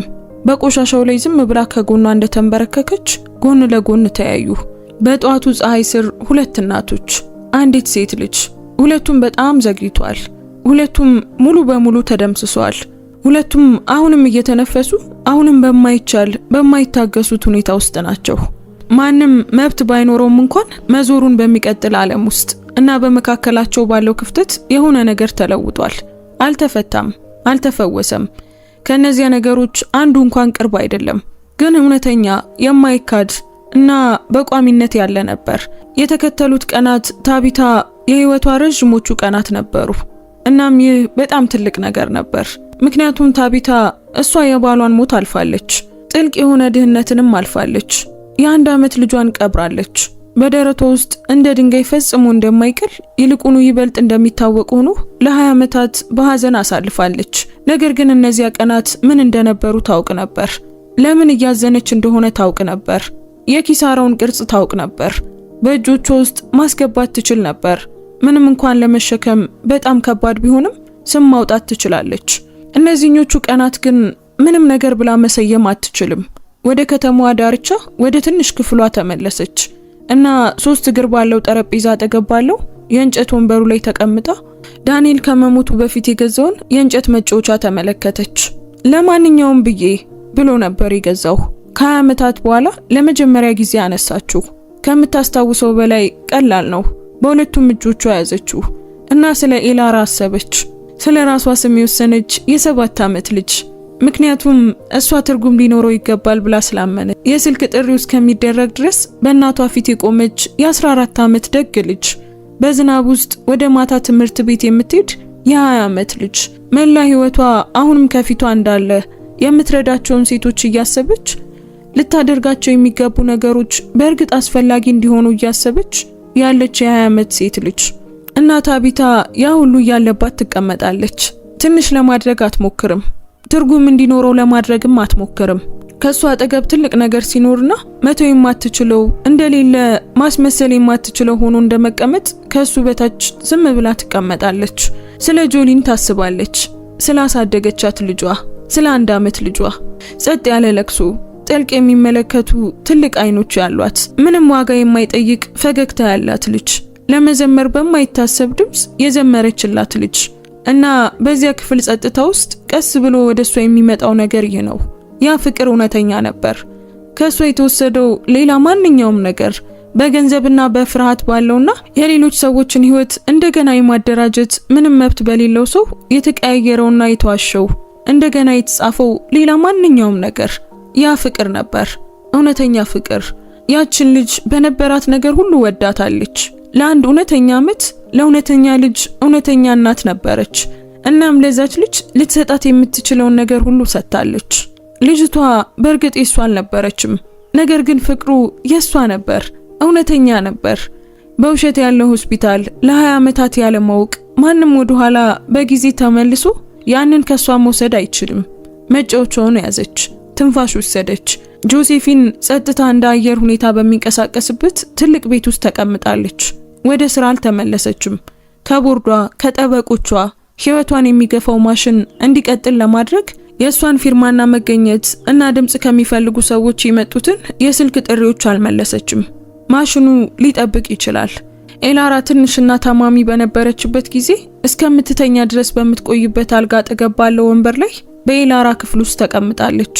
መቆየት በቂ ሆኖ በተሰማበት ጊዜ፣ መገኘት ደግሞ ሙሉ መልስ በነበረበት ጊዜ የኤላራን ነገሮች ትመለከታለች። ለኤላራ ብቻ ትርጉም ባለው የተለየ ቅደም ተከተል የተደረደሩ መጻሕፍት፣ በእጅ የተጻፉ ማስታወሻዎች ያላቸው የህግ መማሪያ መጻሕፍት። ኤላራ ሁልጊዜም በህዳጎች ውስጥ ትጽፍ ነበር። እሷ ሁልጊዜም ምላሽ ነበራት። ሌላ ሰው የተናገረውን ለመጨመር ሁልጊዜም የሆነ ነገር ነበራት። በዴስክ ላይ ያለው የኤላራና የዩኒቨርሲቲ ጓደኞቿ ፎቶግራፍ። ሁሉም ካሜራው ከመጫኑ በፊት ስለተፈጠረው ነገር ይስቃሉ። ደስታ ጊዜያዊ መሆኑን ገና የማያውቁ ሰዎች የተለየ ደስታ።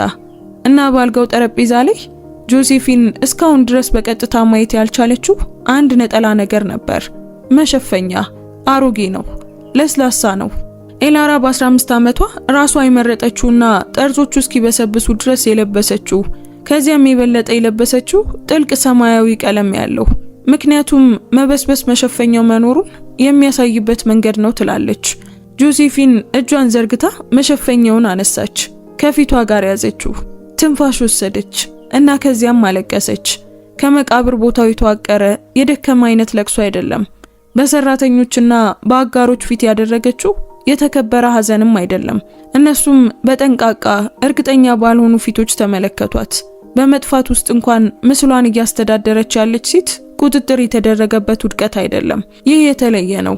ይህ በሴት ልጅ የሚሸት ክፍል ውስጥ ሙሉ በሙሉ ብቻዋን ያለች፣ አሁንም ሙቀቷን የተሸከመች፣ ነገሯን የያዘች፣ ለማስተዳደር የሚቀረው ሰው የሌለባት እና ለመጠበቅ ምስል የሌላትና በሰራችሁ ባጣችሁ ፈጽሞ ሊስተካከል በማትችለው እውነት ውስጥ ሙሉ ጥፋት ለመደበቅ መንገድ የሌላት ሴት ለቅሶ ነው።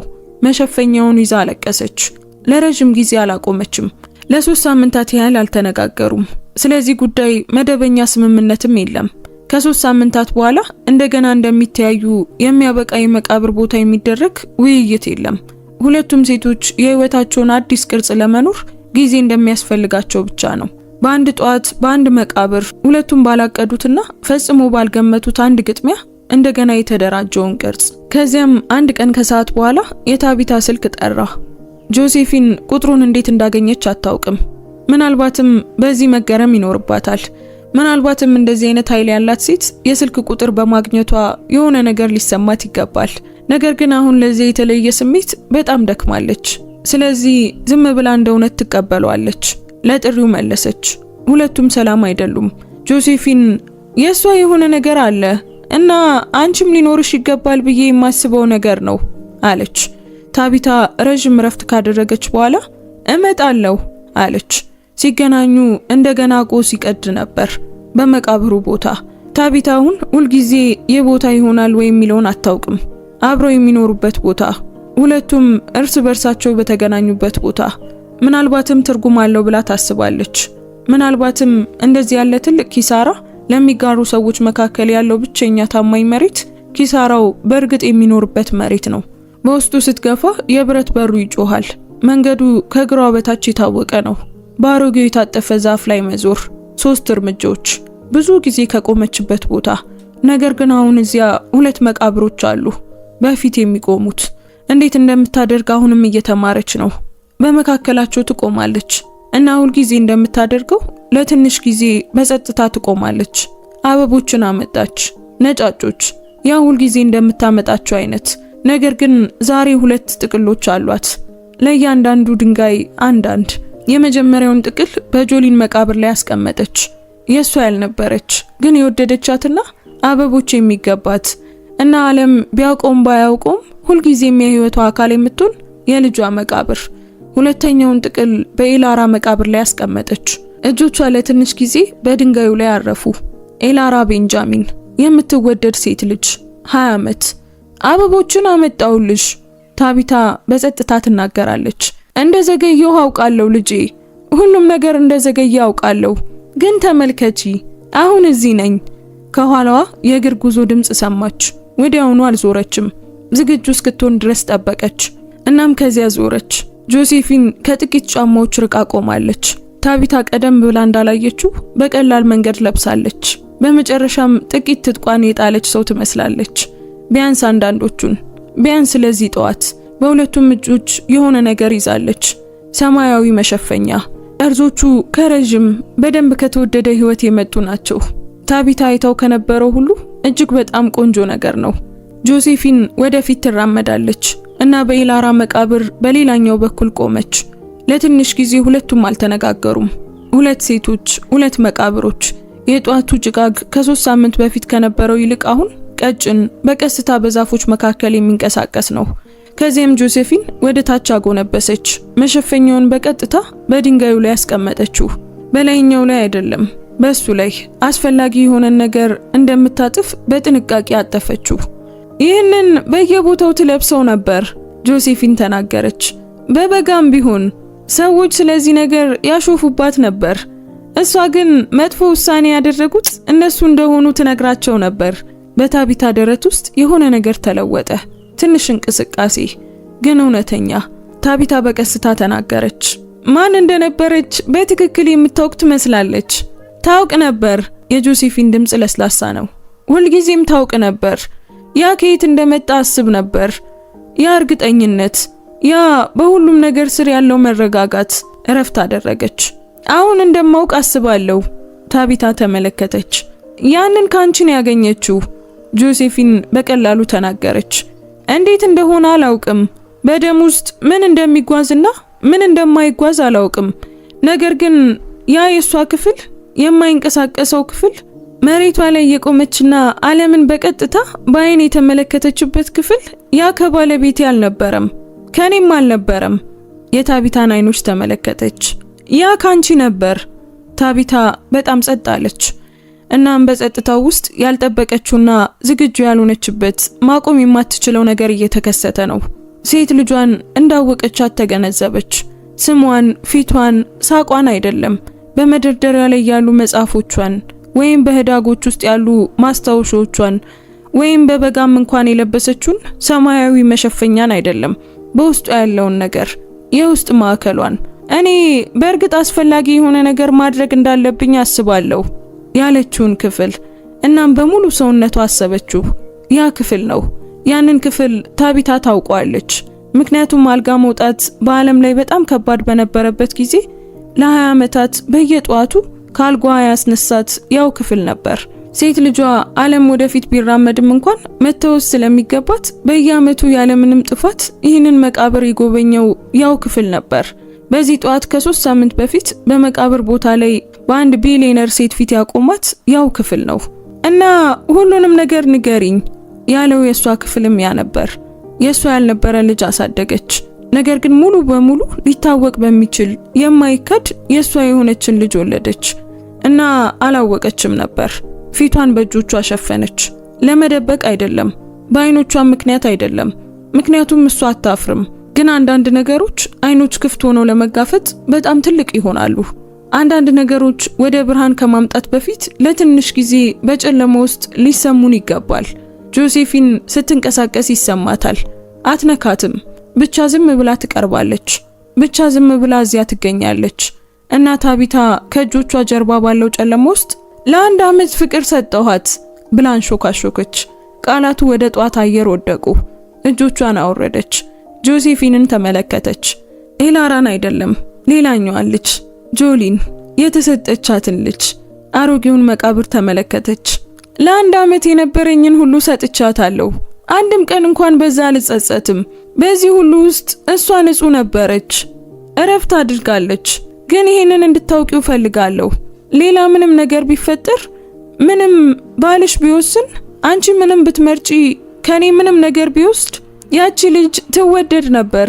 ሙሉ በሙሉ ትወደድ ነበር። ለ1 ዓመት ለእያንዳንዱ ቀን ትወደድ ነበር። የጆሴፊን ፊት ሙሉ በሙሉ ተደምስሷል። አውቃለሁ አንሾካሾከች። እና ኢላራ ታቢታ ቆመች። እንደገና ጀመረች። እና ኢላራ እሷም ትወደድ ነበር። ያንን ማየት እችላለሁ። አንቺ ምንም ብታደርጊ፣ ምንም ብትከላከይ፣ በዚህ አስፈሪ ታሪክ ውስጥ ምንም አይነት ጥፋት ቢፈጽም እሷም ትወደድ ነበር። በመወደድ አደገች። ማን እንደሆነችና ምን መሆን እንደምትፈልግ መሬቱ ላይ እንዴት መቆም እንዳለባት እያወቀች አደገች። እናም የዚያ የተወሰነው አንቺ ነሽ። ሌላ ምንም ብትሆኚ፣ ምንም ያህል ብናደድ ለረጅም ጊዜ፣ አሁንም ምንም ያህል ብናደድ የዚህ የተወሰነው አንቺ ነሽ። ጆሴፊን መናገር አልቻለችም። ይቅርታ አላደርግልሽም ታቢታ በግልጽ ተናገረች። ይሄንን እንድትሰሚው ፈልጋለሁ። እዚህ በሴት ልጄ መቃብር ላይ የቆምኩት ይቅርታ ተደርጓል ብዬ ልነግርሽ አይደለም። ምናልባት ፈጽሞም ላይሆን ይችላል። ወደኔ ለመምጣት 17 ዓመታት ነበሩሽ። እኔን ባይን ለመመልከትና እውነቱን ለመናገር 17 ዓመታት። እና አንቺ አለማድረግን መረጥሽ። እና የኔ ኢላራ አሁን በመሬት ውስጥ ናት። ሙሉ በሙሉ ሰላም የምሆንባት ልጄ እዚህ የለችም። እሷ እረፍት ታደርጋለች። ግን እኔ ወደዚህ መምጣቴን እቀጥላለሁ። ለሁለቱም እመጣለሁ። በቀሪው ህይወቴ በየዓመቱ ወደዚህ እመጣለሁ እና አበቦችን አመጣለሁ። ለሁለቱም እነግራቸዋለሁ። ምክንያቱም ሁለቱም አሁን በተለያዩ መንገዶች የኔ ናቸው። አስፈላጊ በሆኑት መንገዶች ሁሉ፣ በሚያሙ መንገዶች ሁሉ። ታቆምና ትንፋሽ ትወስዳለች። ኤላራ እኔንም እንደምትፈልገኝ አስባለሁ። ጆሴፊን ተስማማች። አሁን ከመስማማት በላይ ምንም ማድረግ አትችልም። ትፈልጋለች አለች። እሷ በእርግጠኝነት ያንን ትፈልጋለች። ፀሐይ አሁን ሙሉ በሙሉ ወጣለች። ጭጋጉ ሙሉ በሙሉ ጠፍቷል። መቃብር ቦታው ሞቃትና ብሩህ ነው። በውስጣቸው ምንም አይነት ያልተለመዱ ነገሮች ቢፈጠሩም ቦታዎቹ ሁልጊዜም ተራ በሚሆኑበት መንገድ ተራ ነበር። የብረት በሩ ክፍት ነው። አሮጌው የታጠፈ ዛፍ ቀስ ብሎ ይተነፍሳል። የሆነ ቦታ አንድ ወፍ የሆነ ነገር መጀመሪያ የሚመስል ድምጽ እያሰማ ነው። ታቢታ ሁለቱንም መቃብሮች ጎን ለጎን ተመለከተች።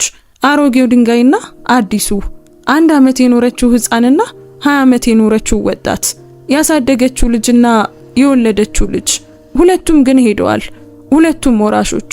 ጆሴፊን ከጎኗ ስትቆም ይሰማታል። ከሷ በተቃራኒ በመቃብሩ በሌላኛው በኩል አይደለም፣ ከሷ ጎን።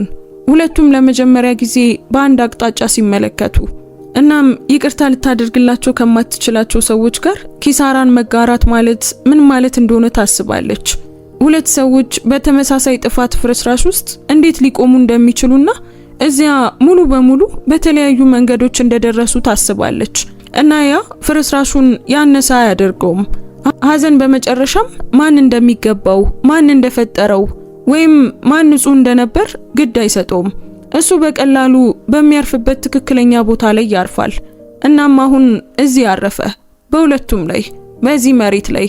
ታቢታ ቀስ ብላ እጇን ዘረጋች። ስታደርገው ጆሴፊንን አልተመለከተችም። አይኖቿ በመቃብሩ ላይ በድንጋዩ ላይ በተጠፈጠፈው ሰማያዊ መሸፈኛ ላይ ነበር።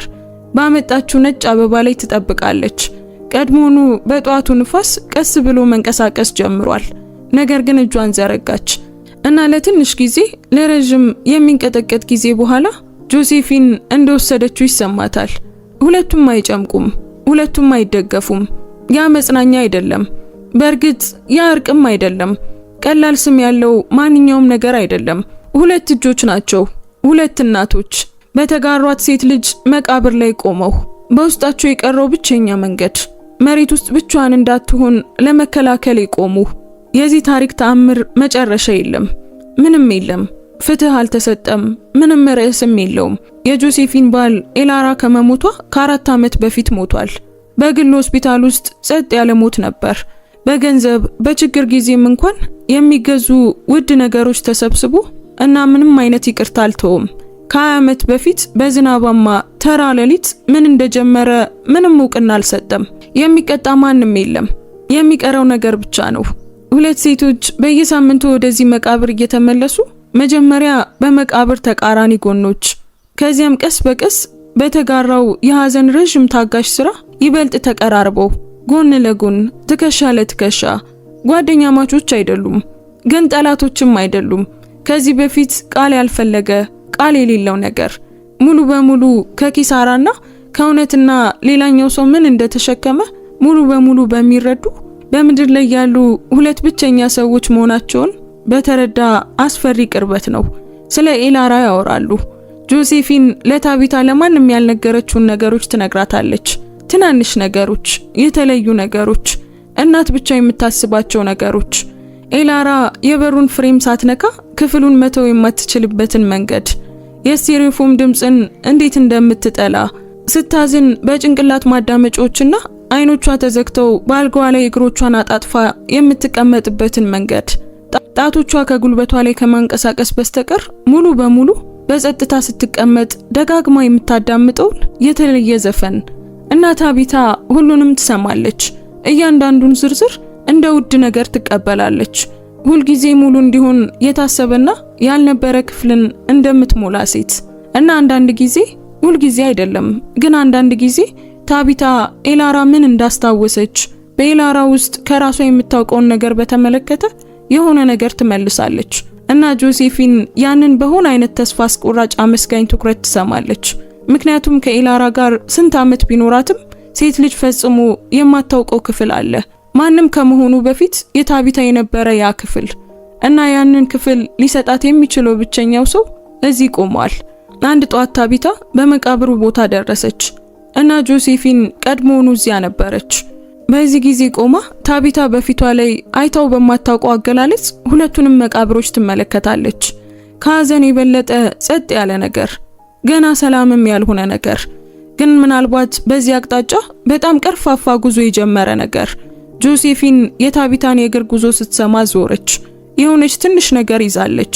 ፎቶግራፍ፣ የሆስፒታሉን አይደለም፣ የተለየ ፎቶግራፍ የኤላራ ምናልባትም 16 ዓመቷ ሲሆን የሆነ ቦታ ከቤት ውጪ ስትቆም ነፋስ በፀጉሯ ላይ በፀሐይ ውስጥ በትንሹ እያየች ሰማያዊውን መሸፈኛ ለብሳለች። ከጀርባዋ ግልጽና ሞቃታማ የአየር ሁኔታ ቢኖርም እንኳን እየሳቀች ነው። ፊቷን በአንድ እጇ ሸፍናለች። በጸጥታ መቆም ሳትችል ነው። ታቢታ ፎቶግራፉን ወሰደች። ለረጅም ጊዜ ተመለከተችው። ሴት ልጇን፣ እውነተኛዋን፣ የምትስቋን፣ ለ20 ዓመታት የኖረችውን በአንድ የደስታ ሰከንድ ውስጥ ተይዛ ትመለከታለች። ታቢታ እዚህ ያልነበረችበት ሰከንድ፣ እሷ አካል ባልነበረችበት ህይወት ውስጥ ነገር ግን እሷን እየተመለከተች ነው። ለመጀመሪያ ጊዜ የሴት ልጇን ፊት እየተመለከተች ነው እና ኤላራ ከፎቶግራፉ በዚህ አይኖች ትመለከታለች። ትልቅና ማየት ከምትችለው ጠርዝ በላይ በሆነ ነገር የተሞላ እና ታቢታ እነዚያን አይኖች ታውቃለች። በጎልማሳ ህይወቷ በየጧቱ በሲንኳ ላይ ባለው በተሰነጠቀ መስታወት ውስጥ አይተዋለች። ፎቶግራፏን በደረቷ ላይ ጫነች፣ አይኖቿን ዘጋች፣ ትንፋሽ ወሰደች። ልትይዞ የማትችለው ነገር በተሰጠ ጊዜ በሚተነፈስበት መንገድ እና ማስቀመጥ ማብራራት የማትችለውና ማብራራት የማትፈልገው ነገር። ምክንያቱም አንዳንድ ነገሮች ከማብራሪያ በላይ ናቸው፣ ከመረዳት በላይ፣ በማንኛውም ቋንቋ በማንኛውም ቃል ከመድረስ በላይ ናቸው። አንዳንድ ነገሮች በቀላሉ እውነተኛ ናቸው። ነፋሱ በመቃብሩ ቦታ ውስጥ ይንቀሳቀሳል። በጆሊን መቃብር ላይ ያሉ ነጭ አበቦችን ይነካል። አሁን ያረጁትን መታጠፍ የጀመሩትን። ከነዚህ ሴቶች መካከል አንዳቸውም በህይወት ከመኖራቸው በፊት ረዘም ላለ ጊዜ ለማዳመጥ ሲደገፉ በነበሩት ረጅም ጠመዝማዛ ዛፎች ውስጥ ይንቀሳቀሳል። ታቢታ አይኖቿን ትከፍታለች፣ የኤላራን መቃብር ትመለከታለች። እናም በእነዚህ ሁለት ድንጋዮች መካከል በቆመችበት ጧት እና ከሷ ምን እንደተወሰደ በመጀመሪያ በተረዳችበት ጊዜ ጀምሮ የተሸከመችውን ነገር ትናገራለች። በጸጥታ በቀላሉ ልክ እውነተኛ የሆኑ ነገሮችን እንደምትናገረው፣ ያለ ድራማ ያለ ዝግጅት። አንቺን ለመፈለግ መጣ ነበር። የህይወቴን እያንዳንዱን ቀን አንቺን ለመፈለግ መጣ ነበር። ሁሉንም ነገር እተው ነበር። ከተሞችን አቋርጥ ነበር። ከዚህ ዓለም በሮችን ሁሉ አንኳኳ ነበር። እንዳለሽ ባቅ ይህንን ሁሉ አደርግ ነበር። ድምጿ አይንቀጠቀጥም። እኔ ያልወሰድኩት እያንዳንዱ እርምጃ ስላላወቅኩ ነው ልጄ። እዚያ ትቆማለች። ከዚያም የበለጠ በለስላሳ እንደምትወደጂ ታውቂ እንደነበር ተስፋ አደርጋለሁ። በዚያ የጸጥታ ብቸኝነትሽ ውስጥ የተወሰነ ክፍልሽ እንደተሰማውና ከየት እንደሚመጣ እንዳላወቀ ተስፋ አደርጋለሁ። ምክንያቱም ከኔ ስለሚመጣ ነው ልጄ። ሁልጊዜም ከኔ ይመጣ ነበር። እረፍት ትወስዳለች። ጆሴፊን ከጎኗ በቀስታ ታለቅሳለች። ለረጅም ጉዞ የሆነ ቦታ ስትደርስና ሰውነቷ መሄዱን መጨረሻ ላይ ምን ማድረግ እንዳለበት የማያውቅ አንዳንድ ሰዎች እንደሚያለቅሱ ብቻ ታለቅሳለች። ሁሉንም ነገር ሰጠኋት፣ ያንን ማወቅ አለብሽ። ካንቺ ምንም ብከለከል ለሷ ግን ፈጽሞ አልከለከልኩም። የነበረኝን ሁሉ ሰጥቻታለሁ። የምኖረው ሁሉ ለሷ ነበር። ታቢታ ጆሴፊን በተናገረችው ትስማማለች። አውቃለሁ፣ ግን በቂ አልነበረም። ፈጽሞ በቂ አልነበረም። ምክንያቱም ልትሰጧት ያልቻላችሁትን ነገር እየፈለገች ነበር። እሷ እውነቱን ትፈልግ ነበር። የዚያ የራሷ ክፍል ከየት እንደመጣ ማወቅ ትፈልግ ነበር። መሬት ላይ መቆም የሚችለው ክፍል የሆነ ነገር እንደጎደላት ማወቅ አያስፈልጋትም ነበር። የሆነ ነገር ግን ጎድሏት ነበር። ምን እንደሆነ እኔ ልነግራት እችል ነበር። ጆሴፊን አይኖቿን ትዘጋለች። አውቃለሁ። ወደ እኔ ትመጣ ነበር። እናም በፊቴ ትቆም ነበር። በቀጥታ ወደ አይኖቼ ትመለከት ነበር። እናም የሆነ ያልተለመደ ነገር ትናገር ነበር። ጆሴፊን ትስቃለች በጭንቅ። አዎ ያንን ታደርግ ነበር እና እኔም በሩን ከፍትላት ነበር፣ እመለከታት ነበር። እናም ገና እንዳየኋት ታውቅ ነበር። ፎቶግራፏን ስመለከት ወዲያውኑ አውቃት ነበር። ግቢ እየጠበቅኩሽ እኮ ነው እላት ነበር። ፀሐይ አሁን ከፍ ብላለች። ጧቱ ወደ ሌላ ነገር ተንቀሳቅሷል። ከባድ ነገሮች ሁሉ የተነጋገሩባቸው ለስላሳማ ጭጋጋማ ሰዓታት ይልቅ ብሩህና ሞቃታማ እና ያነሰ ይቅርባ የሆነ ይመስላል። ታቢታ ሁለቱንም መቃብሮች የመጨረሻ እይታ ተመለከተች። አሮጌው ድንጋይና አዲሱ፣ በመጀመሪያ የመጣችው ሕፃንና በመጨረሻ የመጣችው ወጣት እና በሁለቱ መካከል የነበሩት 20 ዓመታት በእነዚህ ሴቶች መካከል የነበሩ አይደሉም።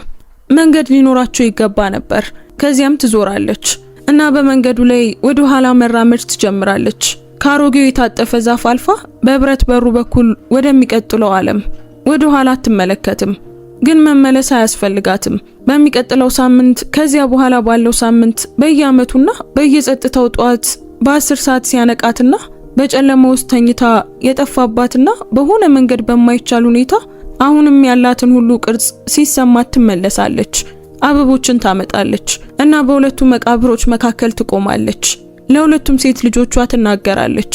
ስለ ተራ ቀናት፣ ስለ ትናንሽ ነገሮች፣ ሰዎች ስለ ሐዘን በሚናገሩት ታሪኮች ውስጥ የማይገቡ ዝርዝሮች፣ ነገር ግን በህይወት የመኖርን እውነተኛ ይዘት የሚያዘጋጁትን። ምክንያቱም እናቶች የሚያደርጉት ያንን ነው። እነሱ ይገኛሉ።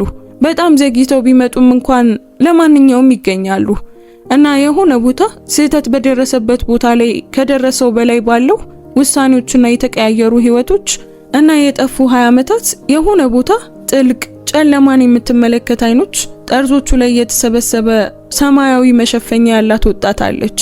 ውድ ቤተሰቦቻችን የዛሬው ታሪካችን በዚሁ ተጠናቋል። ታሪኩን እንዴት አገኛችሁት? እጅግ በጣም የሚያሳዝንና ልብን የሚነካ ታሪክ ነው። እስኪ ኮሜንት ላይ ሐሳብ አስተያየታችሁን ጻፉልን።